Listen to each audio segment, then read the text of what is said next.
नमस्कार, सुस्वागतम, वेलकम। मैं निधि श्रीमाली अपने यूट्यूब चैनल में आप सभी का स्वागत करती हूँ। आज मैं आपके लिए धनु राशि वालों का नए साल का प्रथम माह का यानी जनवरी का मासिक राशि पर लेकर उपस्थित हुई हूँ। सर्वप्रथम आप सभी को इंग्लिश कैलेंडर के हिसाब से नव वर्ष की हार्दिक शुभकामनाएं। ये नया साल आपके लिए सुख, शांति और समृद्धि लेकर आए और ढेरों सारी खुशियां आपके जीवन में आए। आप लोग उन्नति करें, ऐसी मेरी शुभकामनाएं आप सभी के लिए है। सबसे पहले हम जनवरी माह में आने वाले व्रत और त्योहारों की बात करेंगे। 14 जनवरी को लोहड़ी का पर्व पूरे भारतवर्ष में धूमधाम से मनाया जाएगा। 15 जनवरी को सूर्य उत्तरायण हो रहे हैं। मकर संक्रांति का पर्व इस दिन आता है और देश के कई प्रांतों में अलग अलग नामों से इस पर्व को मनाया जाता है, परंतु इस पर्व का एक विशेष महत्व और है कि इस दिन दान पुण्य करने का अपना एक अलग महत्व रहता है। तो आज के दिन यानी मकर संक्रांति के दिन आप दान पुण्य करें, जरूरतमंद व्यक्तियों को कोई भी जो भी जरूरत का उनका सामान है वो आप दान कर सकते हैं।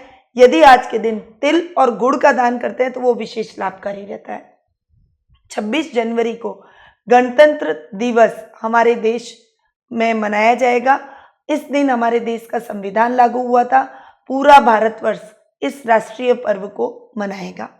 29 जनवरी को बसंत पंचमी का पर्व आ रहा है। ये पर्व विशेष रूप से अध्ययन अध्यापन से जुड़े व्यक्तियों के लिए और स्टूडेंट्स के लिए विशेष लाभकारी रहता है। इस दिन हम माँ सरस्वती की पूजा आराधना करते हैं, उनका आह्वान करते हैं, परंतु कुछ उपाय भी यदि आप बसंत पंचमी के दिन करते हैं तो आपके जीवन में विद्या की देवी सरस्वती का साक्षात आशीर्वाद आपको प्राप्त होता है। और यदि आपका बच्चे का मन पढ़ाई में लग नहीं रहा है, कंसंट्रेशन कम है, तो भी इस दिन आपको माँ सरस्वती के बसंत पंचमी के त्यौहार के दिन कुछ विशेष उपाय करने चाहिए। तो यदि आप जानना चाहते हैं कि क्या विशेष उपाय करें ताकि माँ सरस्वती का हमें आशीर्वाद प्राप्त हो, तो नीचे डिस्क्रिप्शन में वीडियो के लिंक दिए गए हैं, वहां जाकर आप बसंत पंचमी के वीडियो का लाभ उठा सकते हैं। अब आते हैं ग्रह गोचर की स्थिति पर।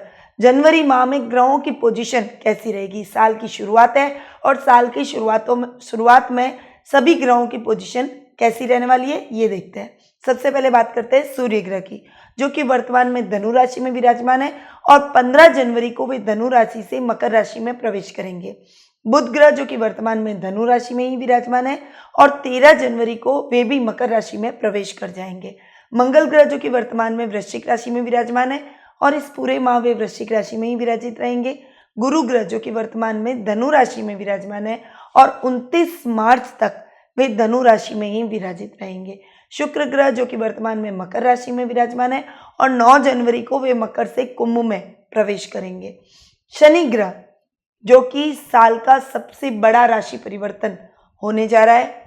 साल की शुरुआत में ये राशि परिवर्तन हो रहा है और इस परिवर्तन का सभी राशियों पर इक्वली और बहुत ही गहरा प्रभाव देखने को मिलेगा। तो यदि आप जानना चाहते हैं कि शनि के इस राशि परिवर्तन का आपके जीवन पर क्या प्रभाव पड़ने वाला है, तो आप नीचे डिस्क्रिप्शन में लिंक पर जाकर हमारे शनि के राशि परिवर्तन के वीडियोस का लाभ उठा सकते हैं। सभी 12 राशियों के अलग अलग 12 वीडियोस मैंने आप सभी के लिए तैयार किए हैं, तो आप वहां जाकर देखें कि शनि की राशि परिवर्तन का आपकी राशि पर क्या प्रभाव पड़ेगा।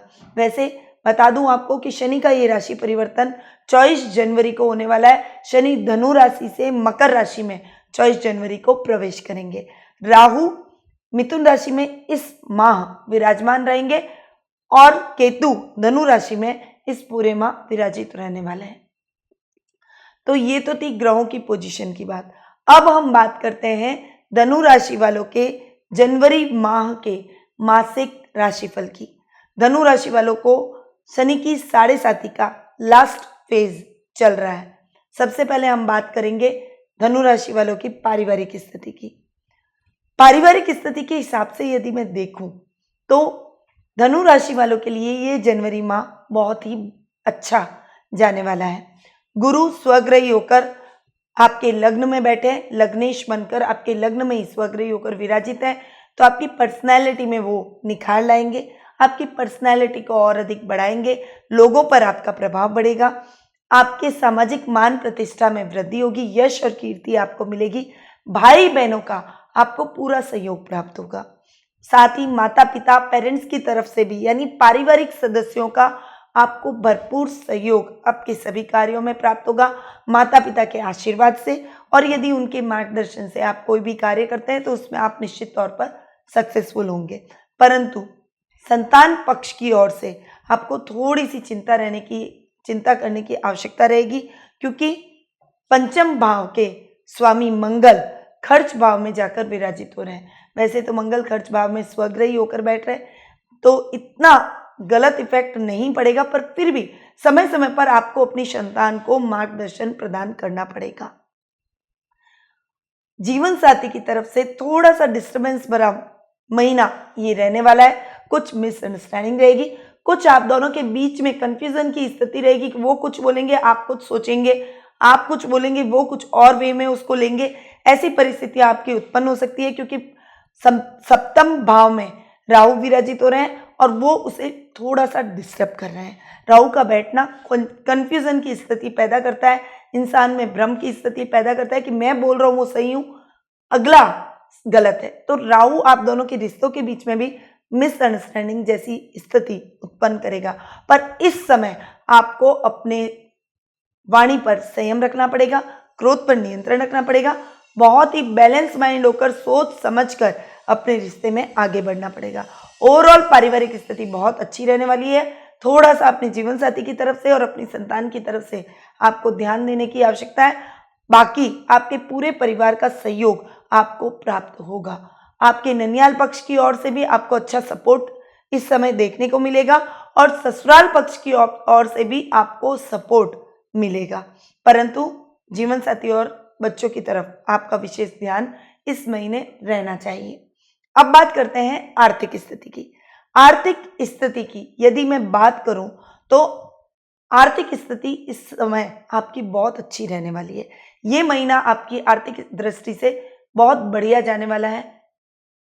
लाभ भाव के स्वामी जो कि पराक्रम भाव में जाकर विराजित हो रहे हैं, वो आपके लिए बहुत अच्छी लाभ की स्थितियां पैदा करेंगे। आप अपने आप को बहुत ही कॉन्फिडेंट और पराक्रमी महसूस करेंगे। इस वजह से आपकी फाइनेंशियल कंडीशन बहुत अच्छी और साउंड रहने वाली है। वहीं सुख स्थान के मालिक लग्न में जाकर बैठे, वो भी आपको सुखों से भरपूर करेंगे, आपके सुखों में वृद्धि करते हुए नजर आएंगे। लग्जरी आप इस समय जीने वाले हैं। इस महीने आप कोई नए वाहन और भूमि की भी खरीदारी कर सकते हैं। आपकी लाइफ में ये टाइम बहुत ही उन्नति कारक और योग कारक रहने वाला है, इसलिए इस समय का सदुपयोग करें। अपने कर्म पर ध्यान दें, कार्य क्षेत्र पर ध्यान दें, तो अच्छे लाभ की स्थितियां आपको इस पूरे महीने देखने को मिलेगी। आर्थिक रूप से आप संपन्न रहेंगे। अब बात करते हैं कैरियर, व्यवसाय और शिक्षा की। कैरियर, व्यवसाय और शिक्षा की दृष्टि से ये महीना आपके लिए बेहतर जाने वाला है।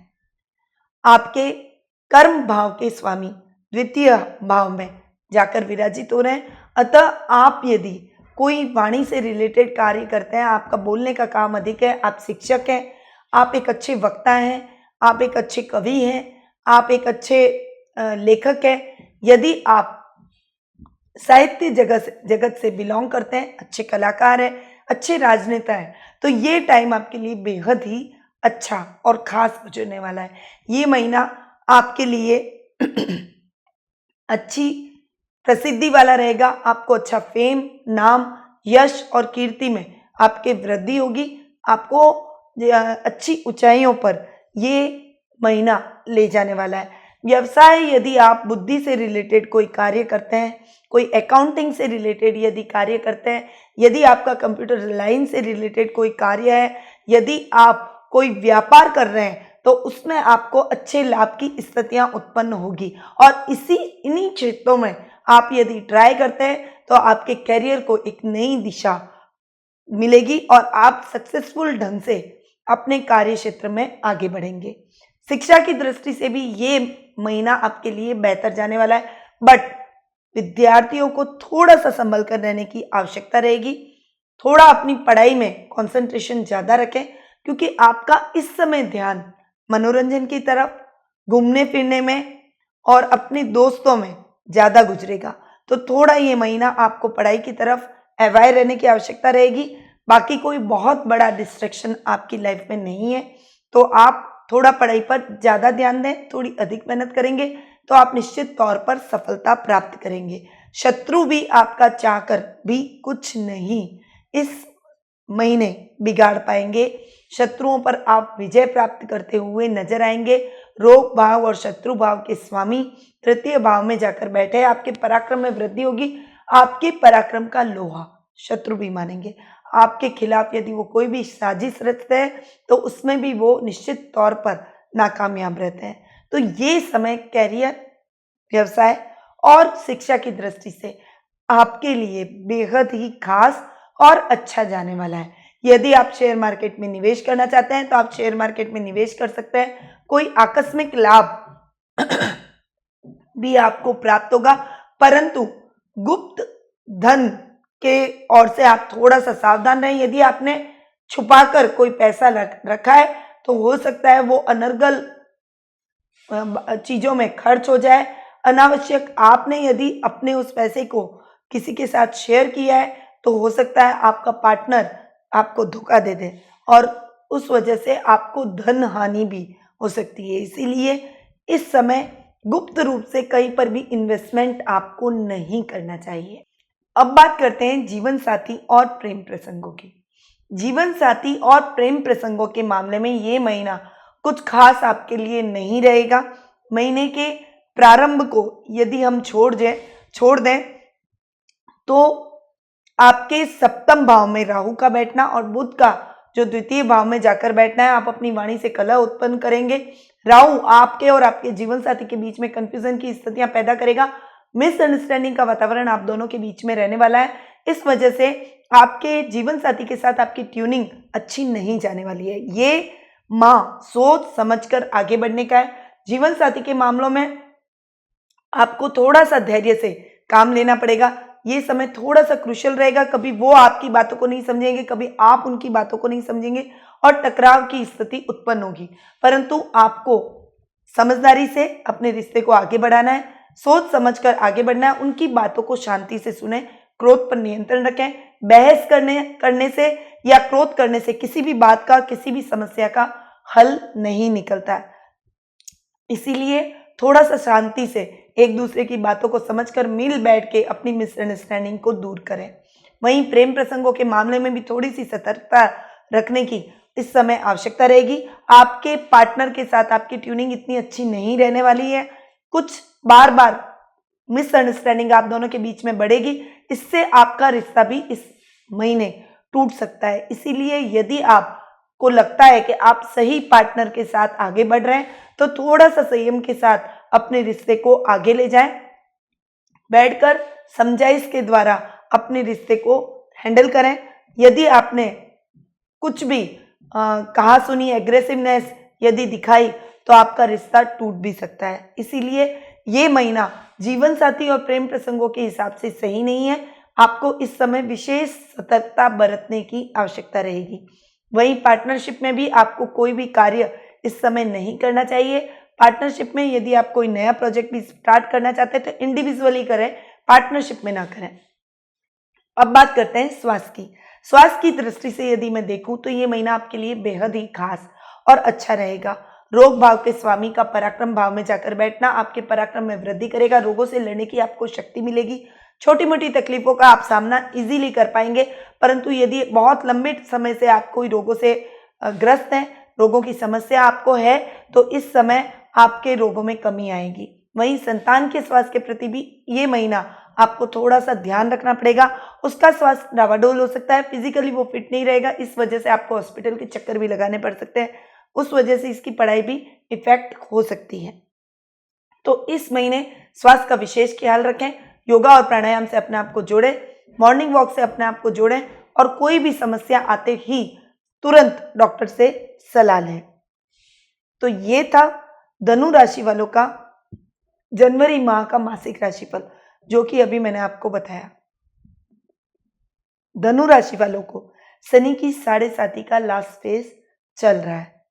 तो आपको सबसे पहले तो शनि किट ले लेना चाहिए।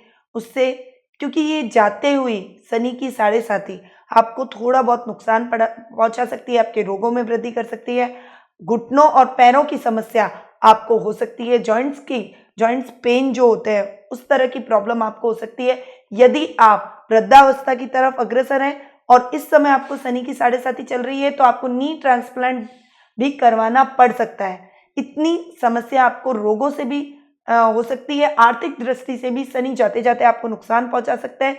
इसीलिए इन सब चीजों से लड़ने के लिए शनि की 7.5 के इस लास्ट फेज से बचने के लिए आपको कुछ उपाय करने पड़ेंगे। शनि की 7.5 का किट है, उसमें बहुत सारी चमत्कारिक चीजें हैं जो कि शनि के दुष्प्रभाव से हमको बचाती है। आप उस किट का प्रयोग करें और हम आपको किट मिलने के बाद में बताएंगे कि इसको आपको कैसे यूज करना है। साथ ही यदि आप अपने दाम्पत्य जीवन को मधुर बनाना चाहते हैं, अच्छा बनाना चाहते हैं और आप चाहते हैं कि आपका दाम्पत्य जीवन सुगमता से चलता रहे, आपके बीच में कोई भी मिसअंडरस्टैंडिंग का वातावरण नहीं रहे, तो परत के शिव और पार्वती के जोड़े को एक साथ बैठा के एक थाली में रख के रोज उन पर अभिषेक करना आपको आवश्यक है। यदि आप ऐसा करते हैं और ओम नमः शिवाय और माता पार्वती को संयुक्त रूप से आप और आपके हस्बैंड यानी आप दोनों जीवन साथी मिलकर, यदि आप पुरुष हैं तो अपनी वाइफ को लेकर, यदि आप एक महिला है तो अपने पति को लेकर साथ में इस पर अभिषेक करना है, शिवलिंग पर जल चढ़ाना है, शिव और पार्वती के जोड़े पर जल चढ़ाना है। जल के साथ साथ यदि आप थोड़ा सा उसमें कच्चा दूध मिला लेंगे तो वो भी बेहतर रहेगा। यदि आप ये उपाय डेली करते हैं तो जल्दी ही आपके वैवाहिक जीवन में जो उथल पुथल का वातावरण इस महीने रहने वाला है और आगे भी आने वाले भविष्य में भी आपके रिश्ते को ये मधुरता प्रदान करेगा। तो इस उपाय को जरूर अपनाएं। यदि आप जानना चाहते हैं कि आपकी कुंडली के हिसाब से ग्रहों की पोजीशन कैसी चल रही है, शनि की 7.5 का क्या इफेक्ट आपके जीवन पर पड़ेगा, शनि का जो जनवरी में राशि परिवर्तन होने वाला है उसका इफेक्ट आपकी लाइफ पर क्या पड़ेगा और आपके जीवन में दाम्पत्य जीवन में मधुरता रहेगी, आप रोगों से लड़ने की शक्ति प्राप्त कर पाएंगे या नहीं, या किसी भी प्रकार के आपके मन में प्रश्न है कैरियर से रिलेटेड, आर्थिक स्थिति से रिलेटेड, पारिवारिक स्थिति से रिलेटेड, तो आप मुझसे कुंडली विश्लेषण का लाभ प्राप्त कर सकते हैं टेलीफोनिक अपॉइंटमेंट के माध्यम से। आज के टाइम में दूरी बहुत मायने रखती है, हर व्यक्ति का टाइम बहुत ही इंपॉर्टेंट है और समय की इंपॉर्टेंस को देखते हुए और आपकी दूरी को देखते हुए हमने टेलीफोनिक अपॉइंटमेंट की व्यवस्था की है। फोन के माध्यम से आप मुझसे जुड़ सकते हैं, टाइम की कोई बाउंडेशन नहीं रहेगी। आपके प्रश्नों का उत्तर मैं पूरे तरीके से पूरे समय के साथ मैं आपको देकर आपकी समस्याओं का हल निकालूंगी, आपकी कुंडली का पूरा विश्लेषण करूंगी, साथ ही आज आपको उचित उपाय भी बताऊंगी ताकि आपके जीवन में आ रही समस्याओं का आपको समाधान प्राप्त हो सके। तो नीचे दिए गए नंबरों पर तुरंत संपर्क करें और अपॉइंटमेंट के माध्यम से, टेलीफोनिक अपॉइंटमेंट के माध्यम से कुंडली विश्लेषण का मुझसे लाभ प्राप्त करें। अब मैं अपनी वाणी को यहीं विराम देती हूँ। एक बार फिर से आपको नव वर्ष की हार्दिक शुभकामनाएं। आपका जीवन मंगलमय रहे, आप उन्नति करें, सुख शांति और समृद्धि का आपके जीवन में वास हो। ये नया साल आपके लिए खुशियां ही खुशियां लेकर आए। इन्हीं शुभकामनाओं के साथ निधि श्रीमाली का नमस्कार।